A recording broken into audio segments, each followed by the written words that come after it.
முதல்ல இந்த மதுர ஆதீனம் போன்றவர்கள் அவர்கள் ஆதீன மரபின் தொடர்ச்சியாக இல்லை, முழுக்க முழுக்க ஒரு வலதுசாரிகளுடைய கைப்பாவையா இருக்காருன்னு பலரும் விமர்சனம் வச்சிருக்கிறாங்க. இப்ப சுகிசிவமும் அதான் சொல்லியிருக்கிறார். அவர் பார்த்து சொல்லியிருக்காரு, எப்பவுமே விபத்துங்கிறது ஒருத்தனை அடிச்சு தூக்கணும்னு ஒருத்தன் முடிவு பண்ணிட்டானா, அவன் சைக்கிள்ல வரானா இவன் கார்ல வந்து அடிப்பான், குறைந்தபட்சம் பைக்ல வந்தாலும் அடிச்சு தூக்குவான். அவன் பைக்ல வரானா இவனை அடிச்சு தூக்க போறவன் சைக்கிள்ல வருவானா? யோசித்து பாருங்க.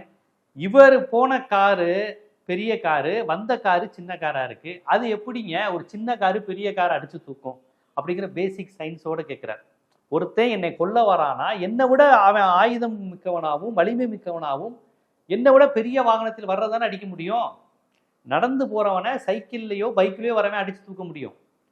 பைக்கில் வரவனையும் கார்ல வரவையும் நடந்து வரவன் மோதி ஜெயிக்க முடியுமா? அப்ப இந்த அடிப்படை சயின்ஸ்ல இருந்து நீங்க பாருங்கன்னு சுகிசிவம் அவர்கள் வந்து பேசியிருக்காங்க.